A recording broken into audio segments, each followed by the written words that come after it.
Good morning.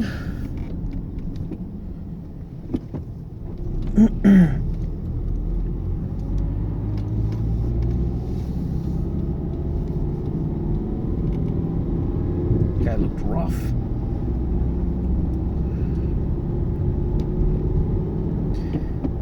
I don't think I've posted the last few videos, so I'm just going to talk as though I have.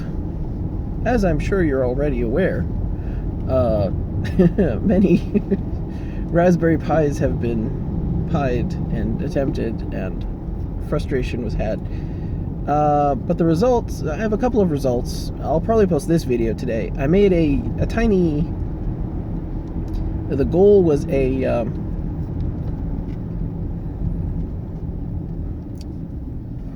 what is it called? Pi, I think it's called a Pi Zero? No. Shoot. It was that Raspberry Pi that was mainly just a case that came as a kit that, I don't even know. I'm going to link it in the description. I just wanted a really small handheld Raspberry Pi, and I came up with a pretty good form factor. By snipping some bits off of an HDMI screen, a small HDMI screen, trimming the HDMI to HDMI mini port adapter down considerably, and then shoving a 2500 milliamp hour battery pack into the space between. There are a few little structural issues, but stuff that can be mitigated by the case, by an appropriate case design, or in the case of my prototype, hot glue. So it came in at an angle, so it makes this little lever so that if you squeeze it from the top, it'll just break whatever, probably the HDMI connector would break first, but the point is you just have to support it so you can't squish it. As a proof of concept, it went pretty well. The limitation... That's true, actually. Huh. The limitation was actually just in the charging circuit, which isn't that big of a deal. Because the charging circuit would lose voltage, and I don't know if I can supplement this with a capacitor or something like that. I might be able to. But the Raspberry Pi Zeros, if they don't have full... I don't know, sometimes even if they do. I mean, if they don't have the proper charger, AC adapter, 2.1 milliamps, if it doesn't have enough, when you plug in a USB device, it'll drop below voltage and then restart. Even if you use the official, Raspberry Pi Daily Bopper, whatever, you know what I'm talking about. So that was the problem there. However, that voltage drop is dependent mostly upon can't be the hardware. I might have to test that. Okay, I have a larger battery backup that does a much better job. But suffice to say, if you power off the Raspberry Pi, plug in the USB device, and power it on, or Bluetooth. Bluetooth is probably the right way to do it. If you Bluetooth your input device to it, then you turn it on. It was a nice little handheld form factor. This particular model had a power switch on the display, so you could turn off the display. I have not wired again, just a proof of concept, so I wired the cosita, the power. I wired power only because it didn't have the power connect. There wasn't room for the power connectors, and it wasn't designed for a Raspberry Pi Zero. So I snipped off all the touchscreen stuff, and it's a resistive, so it's not that great, but whatever. Resistive touchscreen stuff, but I can put that back on. I just rewired I wired the power from the Raspberry Pi directly to the display so that it would share power, and then I just plugged the battery back up straight into the Raspberry Pi. and both started up, both booted, both worked just fine. The Raspberry Pi that I tested it with, this is my like prototyping Raspberry Pi, it had problems, and I'm pretty sure those are related to that Raspberry Pi, not the low voltages. But I can actually test that with the bigger battery backup. The 2500 milliamp hour battery pack was just so thin, and it's like a credit card size format. It just fit so perfectly that I just had to figure it out. I had to figure out what I could do with it, and I was impressed to have made something that was actually moderately useful.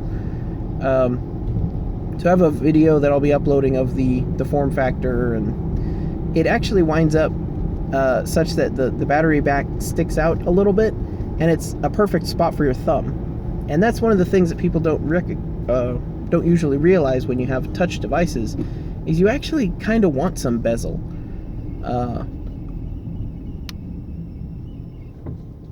Yeah, need new brake pads. You actually want some bezel.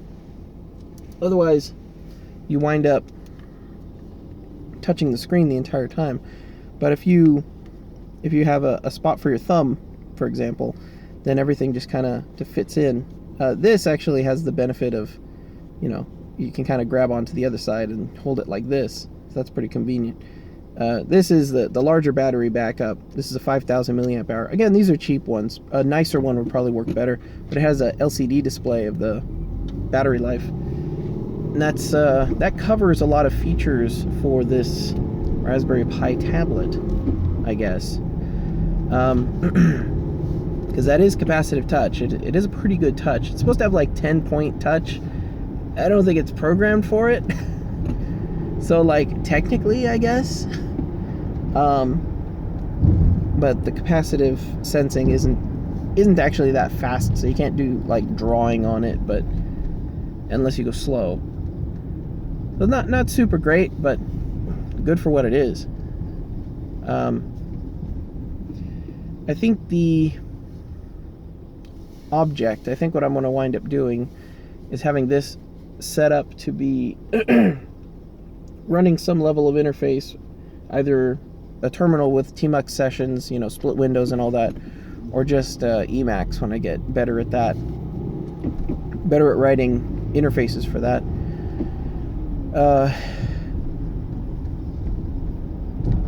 My lane.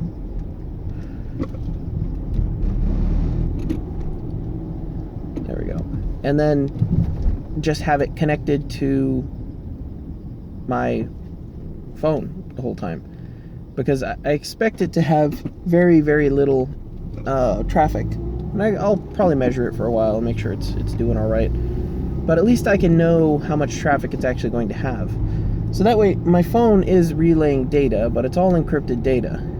And obviously, my phone is giving away its position. It's, that's a given. That is the price you pay. But all of my work, I could probably set it up so that any browsing or anything like that can all be run through the phone, but encrypted. I can do, run it through an SSH tunnel or something like that, and the phone would just be a pass-through. Oh no!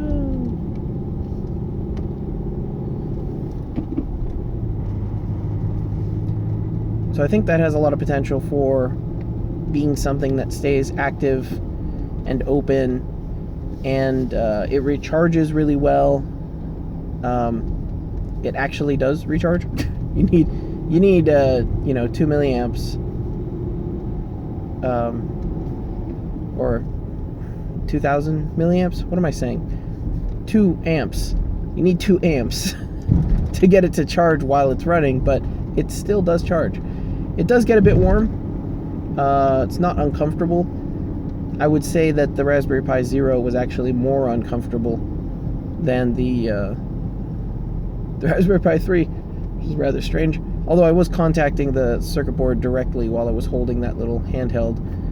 And this one has the case kind of offset. So, I don't know, it seems to be working all right. As a proof of concept, it's working great. and I'm trying to figure out how to implement what I want to implement on it. I need to give it a speaker, but that's a pretty simple add-on.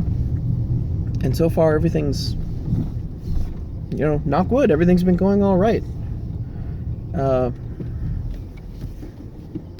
Also, some of this stuff, I don't know if leaning over this has given me my back, but giving me my back pain, like pinched nerve or pulled muscle or something like that. But I'm just, you know, I don't even know why I'm talking about this.